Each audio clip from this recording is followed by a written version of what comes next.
This right here is the only electrical Roadster and also the first electrical Roadster that you can currently buy. And they didn't make this car for you, they actually made it for themselves for their 100th anniversary, so their 100th birthday of MG. And it doesn't only look unique, it's also extremely powerful, and all that in today's video. Welcome back to another video. My name is Henrik and today we're going to be looking at the MG Cyberster, the full electrical Roadster from MG.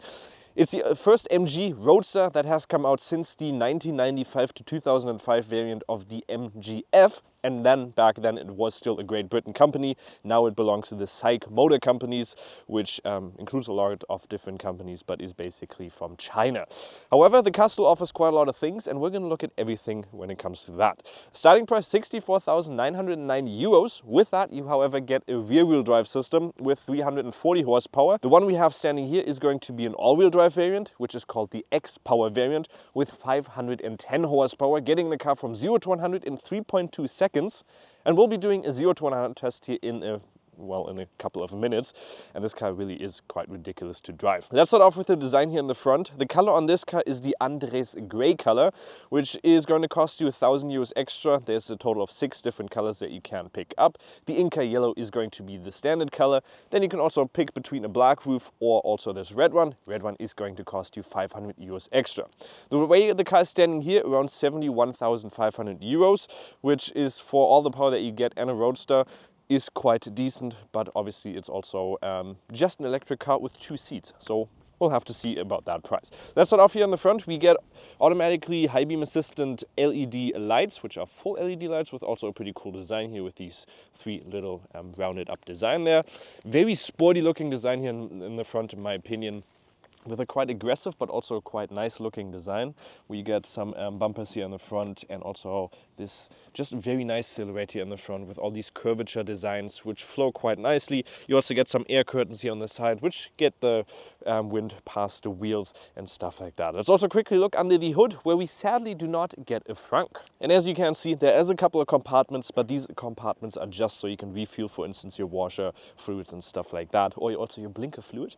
We can also look through here where we can actually see the road, which is quite cool. And we also see the suspension. If you come a little bit more towards here, you can see the suspension straight through here, which is another quite cool looking thing. The car is going to, however, be limited on one thing, because it doesn't have adaptive suspension or dampers, and that would have been quite nice, because you'll see that once we're driving. The suspension might not be the perfect fit for this car. The vehicle is going to have 510 horsepower and 725 Newton meters with a top speed of 200 kilometers an hour. And I think we're just going to do a straight up 0 to 100 test right now to see how fast this car actually goes on real condition. So for that 0 to 100 test, I've turned ESC off, and I've also gone into Super Sport. We are with 2 people in here, and it's quite cold outside, so I don't think I'm going to get close to the value in honesty. But let's see.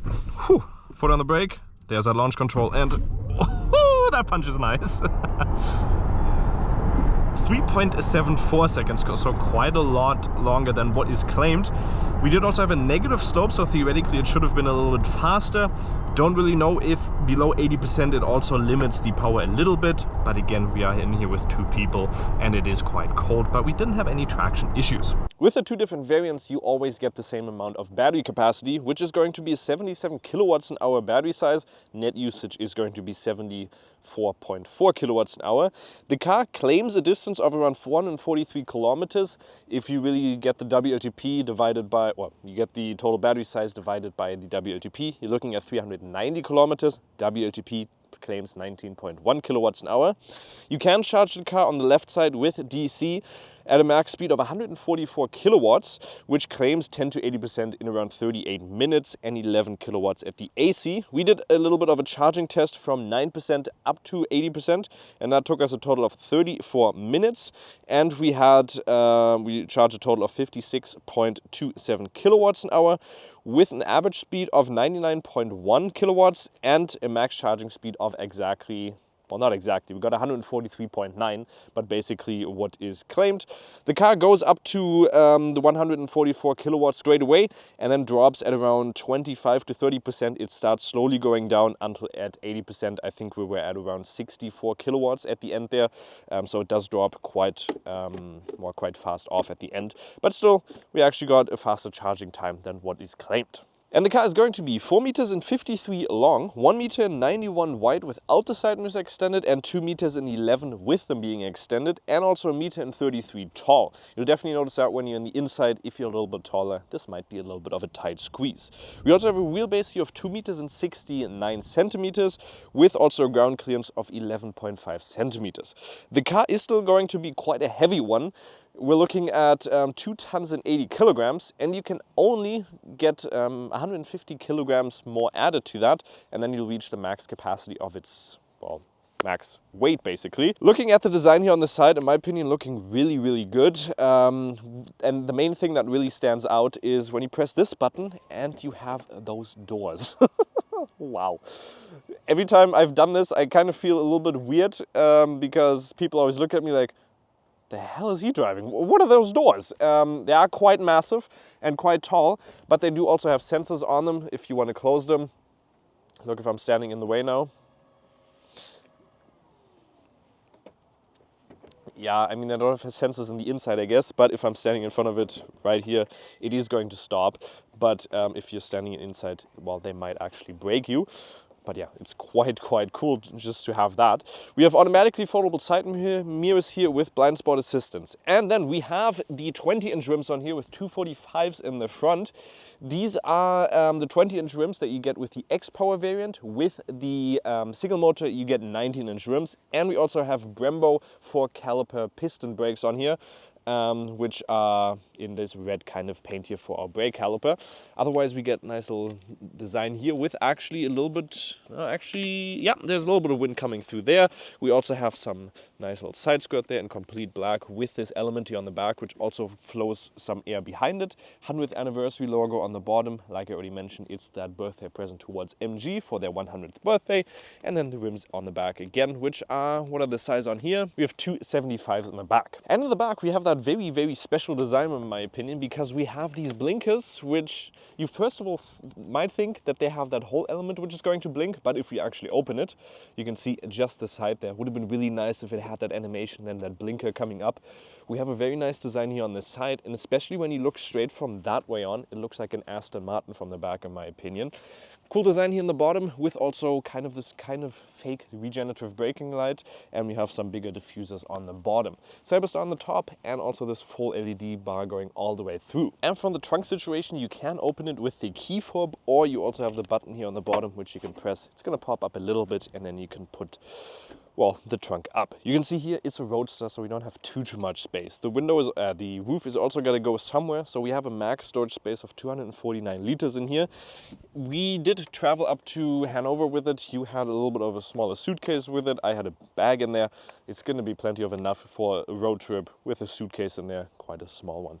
And then you also have your charging cables on the back, which you can theoretically leave at home if you're just fast charging throughout the journey. And now join me in the inside with the door still open. We have a button here on the bottom where we can close the door with. And I mean, just look at that. That is some big door closing in on me. Let's talk about the inside. First of all, we have 3 screens that I see in front of me. So we have one here, we have a digital cockpit in the center, and another one on the right side, as well as one down here. So we have a total of 4 screens. These 3 are all going to be touch sensitive. Apple CarPlay and stuff like that on the left side. However, only with USB, not even USB-C. And then we also have our navigation in here. And one thing that is kind of happening, if you look straight in front now, the steering wheel is always in the exact way of where my navigation would be. So even if I'm on Apple CarPlay, I don't see the route I need to go. At night, this screen is also going to be reflecting up on the side mirror here. So I can theoretically watch it through here. Don't even have to look there. And navigation, stuff like that. Android Auto. We don't have a heads-up display. We have some more settings all throughout here. The car is in German right now, but that's not going to bother us too much because we're not going to... Let's change into English. There we go. Now it's in English. German translation isn't honestly the best in here. One thing you definitely need to do as soon as you get into the car, go into the car setting down here, intelligent overspeed alerts, or the EU warning assistant. First thing you have to turn off because the car is insanely loud otherwise. You also have your climatization with air purifying in there as well, heated seats, and also heated steering wheel. It is obviously a convertible, so let's quickly do that. Other way around. It takes, I think, 15 seconds to go completely down. Quite quick. and also quite nice. There's nothing that folds out in the back or even up top here. You don't have anything that goes outwards. You just have these little that was a little bit oily. We have carvings in there which kind of disturb the airflow and therefore actually make it even comfortable. I think at around 100 it is still actually quite decent to drive, even fast at 120. Only your hair is going to get wobbled around a little bit, but that's about it. We have a little bit of storage space here in the back, where you can put some coats or anything like that in the back, and some storage space below here in the armrest. One USB-C and a normal USB for your Apple CarPlay, and I can put my phone in there. No inductive charging space or anything like that. A little bit of covered space here where you can put the key or even your phone on the side, but that's about it. We do also have a 360-degree camera, which is also quite loud if you're in reverse and something is close to you or up front. Steering wheel, we have this red upholstering as well all throughout here on the side. You can get that in this grayish color, which looks more white to me, and also this black design up on the top. Quality is actually quite decent all throughout. You have memory function for the passenger and also the driver's seat, and a Bose sound system, which again sounds quite decent as well. The steering wheel has all physical buttons. You have some rotary dials here on the side, and with this you can also navigate through the infotainment display a little bit, and here on the right side and also on the left side. And there's another button here which you can change on that. This one's for the center and this one's for the right side, so quite a lot of things. Seating position, however, is, especially if you're over the height of 185, 6'1", it's going to be quite tight. I'm 1.80 meters tall, 5'11". I don't have too much space left, and I'm already all the way backwards. You can put it, actually I'm all the way down as well. Still, for me, a little bit, if you're sitting in a Roadster, it might still be a little bit high. I'd like if it would just be a little bit further down, would actually be quite nice. And one thing you also notice is the steering wheel. When you're sitting basically normally and the steering wheel is also normal, you're not going to have enough space. You're always going to hit your hand down on the bottom, so you have to put the steering wheel all the way up top without you hitting the steering wheel then. You also have this very small storage space on the side where you really can't put anything in. Your phone is not going to fit in there, nothing is going to fit in there. But enough talking, let's start driving. We're going to start off here quickly in the city. Actually, let's reverse real quick because the car, there we go, is coming. And let's actually, let me just show you how loud this thing is. Why is it so quiet now? Okay, it's usually really loud, so that's very weird. Yeah, but it's usually really loud. Suspension already, I'm in comfort mode. You can tell it's not going to be the the most supportive feedback that you get. It's going to be quite rough, even in the city here. But when you're driving, it's actually quite comfortable driving at slower speeds. It's an EV, so that you have that adjustability throughout being powerful and just comfortable. You have a very wide spread in there. When I'm driving here just in comfort, you can't really tell that this car has 510 horsepower, which I always love in EVs. My dad actually drove this car for a couple of minutes, and he was kind of scared to get in it at first because of those 510 horsepower, and I told him, put it into comfort, and he was astonished by how smooth and just nice that allows you to drive. When we're driving here at 100 kilometers an hour, you can see, or you can hear rather, the wind noise obviously is going to pick up just due to the fact that it is convertible. But we were driving at around 150 from Hanover down to Kassel, and then you can definitely tell a lot more wind noise coming here through the back window. I think something just isn't completely well managed in terms of airflow, I guess. Yeah, air distortion, whatever. But enough said. Let's put it into super sport mode, because that's where this car gets really responsive. You can tell here. Look at this. Look at how responsive that gear pedal is, and then that punch is insane. 0 to 100 in those 3.2 seconds. That is really quick. And the steering is also quite precise. I am going to slow down once more, and I'm just going to let the car in front of me take a little bit of, well, get a little bit of space between us.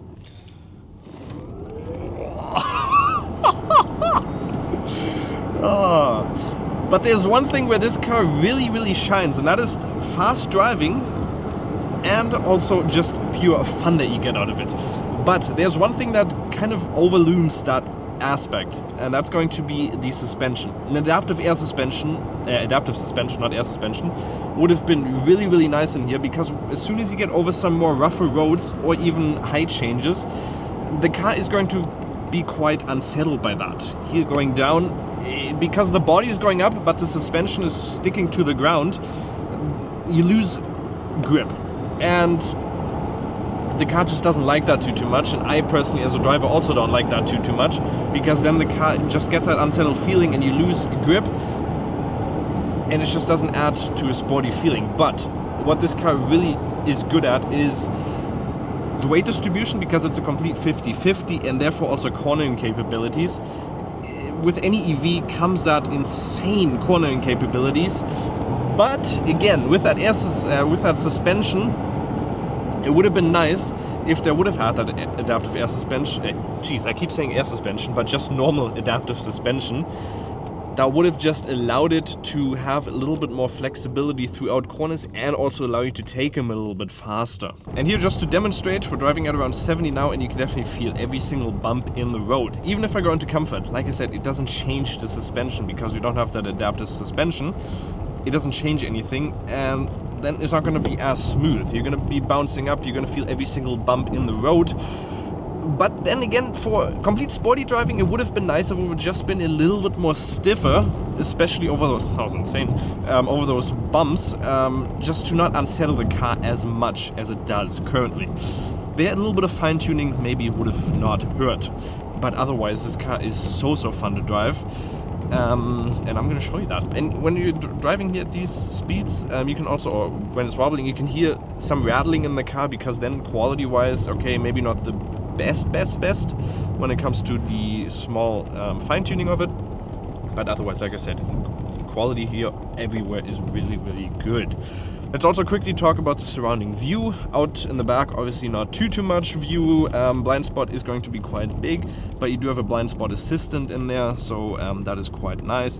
And adaptive cruise control you also have, which you have a simple button here, which hasn't been the greatest, because especially when you're going downhill, set it to like 120 kilometers an hour, it likes to go off the brake and on the brake again. It kind of gives you this like jerky feeling. Wasn't the nicest. Back into Super Sport. Oh. Okay, that took a little bit, like a turbo lag kind of, until it spooled up. But I mean, the cornering capabilities of this car are still tremendous. And I really hadn't had any issue with traction. Even though it's quite cold outside, tires are not going to be the warmest. But let's drive in here quite quick.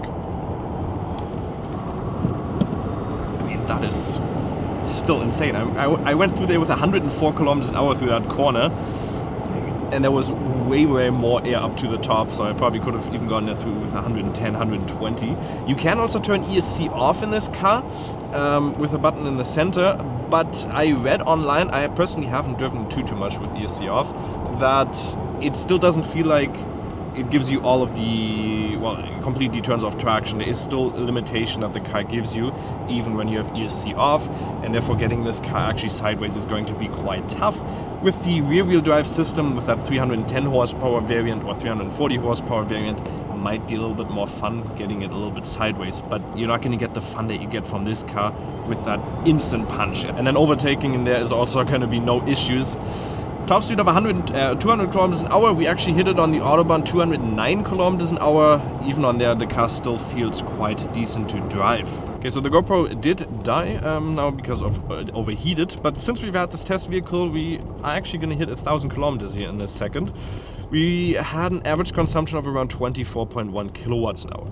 The thing is, we drove from Hanover down to Kassel because we needed to go to the airport, and we went back at around 1 a.m. at night. And it was quite, let me take this off so I don't look stupid. Now I have this red bar, I look quite stupid.